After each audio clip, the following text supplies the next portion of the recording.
Hello, everybody. How are ya? I was wondering why I was squinting out there. It's because I have my glasses on with the wrong prescription. So, hello. Now I can see you all. I'm Tom Eslinger. Most of that title is right. I'm the creative director for digital for Saatchi Worldwide. I use this slide to show my true geek credentials. Right. I've been doing digital work for 20 years.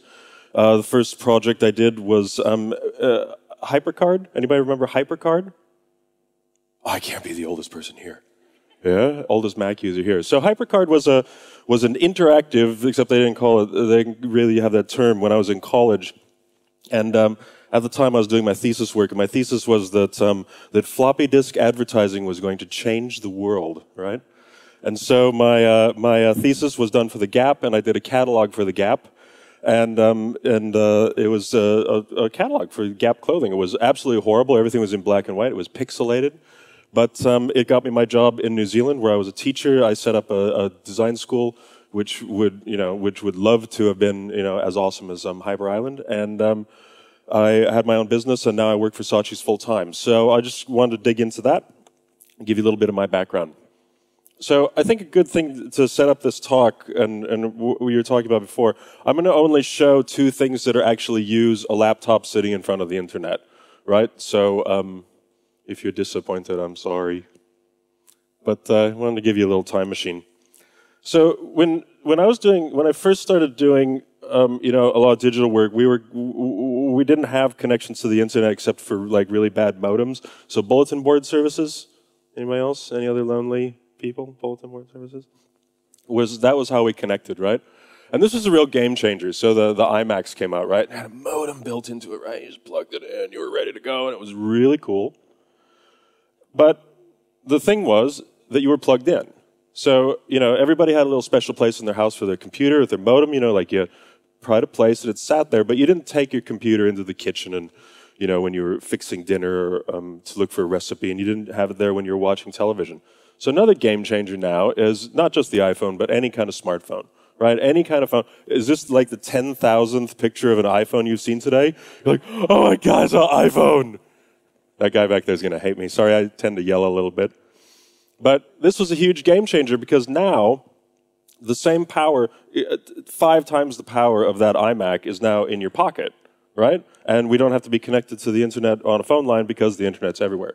Wi-Fi is everywhere, it's ubiquitous, and it's cheap, right? And the cost of these things now with some really cool stuff and the new Windows Phone that was announced, and that's making the entire world unplugged. And now the iPad is changing that again as well. So the place where I'm going to take you guys today, we're going to go on a little trip, since we're going outside, not physically outside, but outside with using digital. I want to talk to you just really quickly about how we approach work at Saatchi and Saatchi. So I do a lot of training. I believe that the best way to change, a place that you are, a company that you are, is by training people. And what we do is I work with a lot of strategy developers and a lot of creative directors, and this is a blueprint that we use to create work, right? So when a brief comes in, this is the minimum that we would do. We need to communicate that brand and that idea on the internet. We need to make online advertising to drive them there. Games, or however you want to look at it, highly interactive experiences, whatever you want to call that, if you don't like the word game.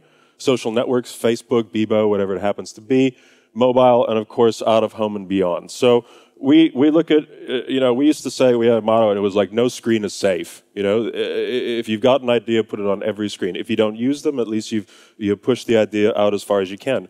Because we don't communicate with blank slides. Oh, there we go.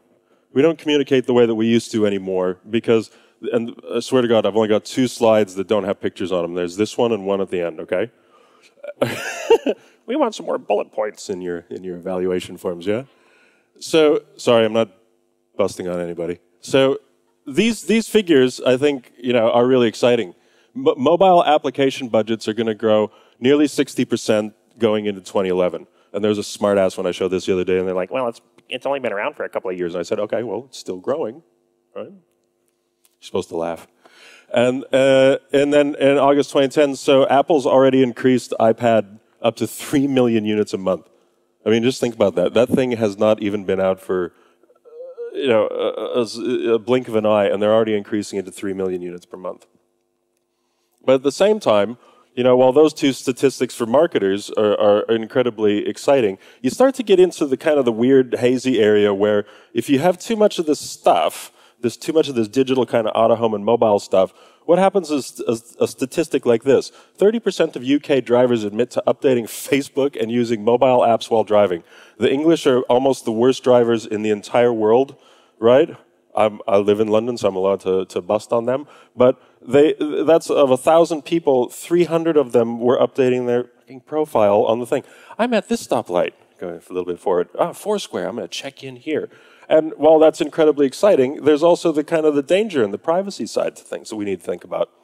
And finally, with all this excitement, you can't look in, I don't know people that still read the paper version of Wired. You can't open a magazine without anybody talking about location-based everything. And a lot of the stuff I'm going to show you today is location-based everything.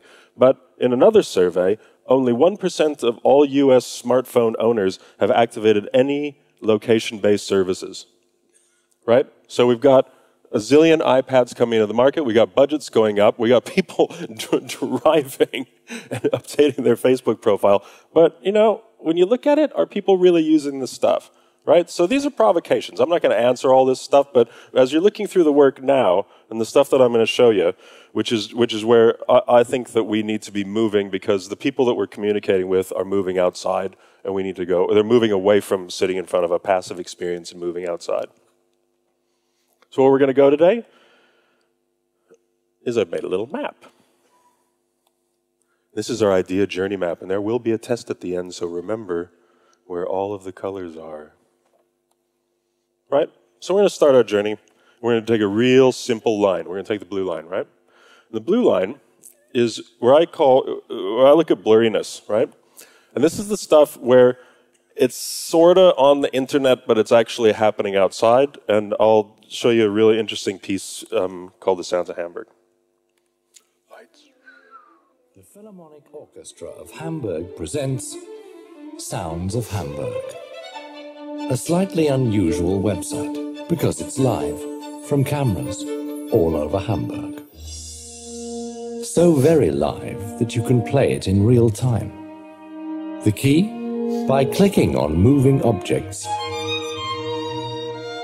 you can assign instruments to them, so they make music.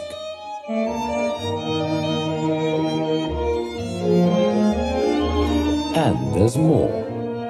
You can also choose certain areas and connect them to instruments.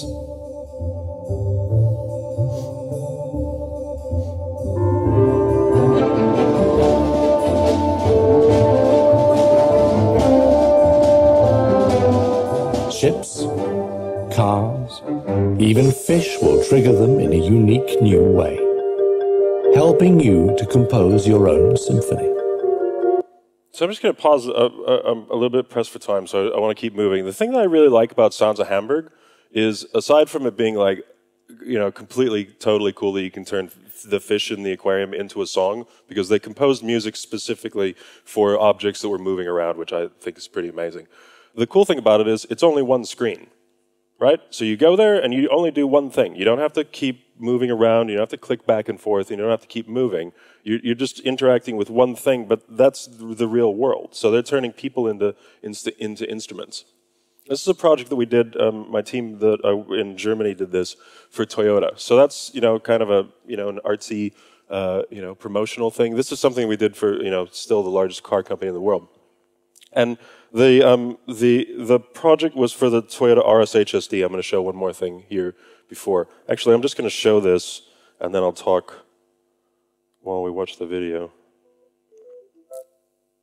Because the music on this video is so bad, I'm going to spare you that, okay? So the idea with this was the RS-HSD was launching in September 2010. We had to have messaging out in the marketplace 5 months before.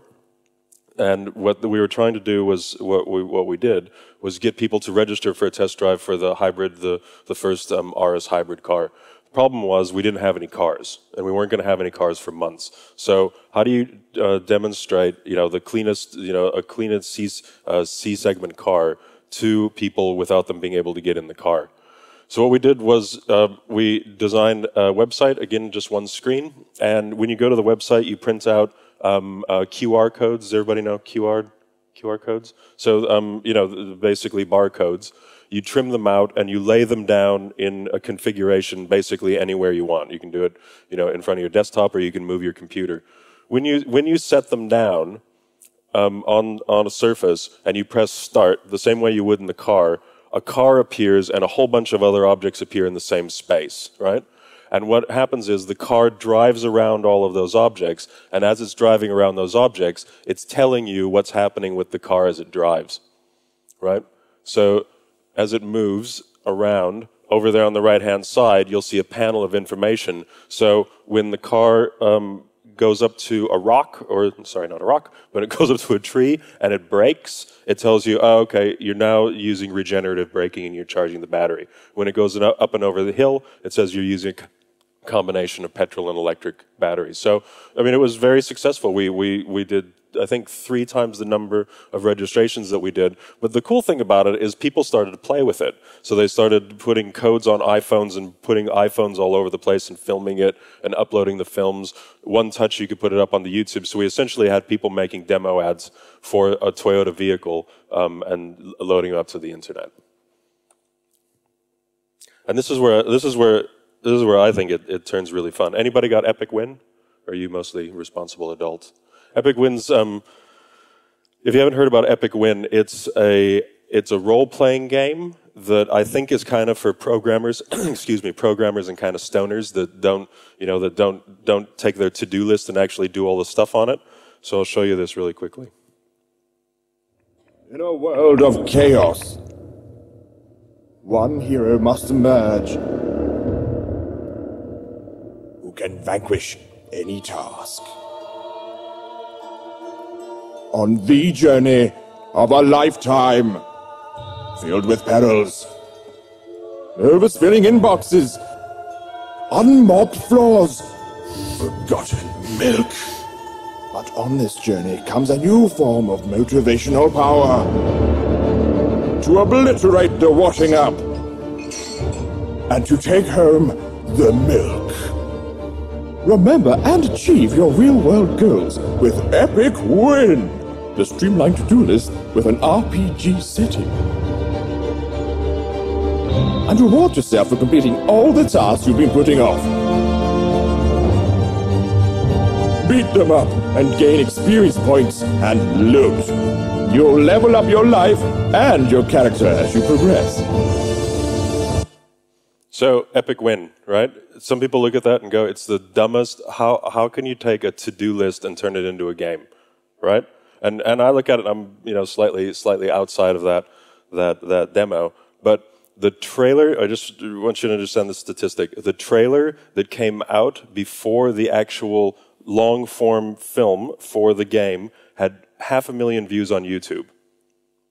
So that's people going to YouTube and watching a trailer for a film of an application for a mobile phone to do chores.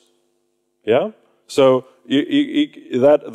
that's doing stuff in the real world and turning it into a game. And that's where I think that marketing is going to start getting really interesting, because I've talked to these guys at Epic Win. And the funny thing is that not very many marketers have gone to them. Right? You'd think that every single thing in there would be branded, but maybe it will be very, very soon. Okay? So the next one is, I call this catch and release. I'm going to skip over the first one. I'm going to go straight here. So iButterfly is an augmented reality. Augmented reality, everybody know what it is? The Toyota thing that I just showed. Hey, it's not really there, but it is. In Japan, iButterfly is a really interesting way to do couponing, and I'll show you the film.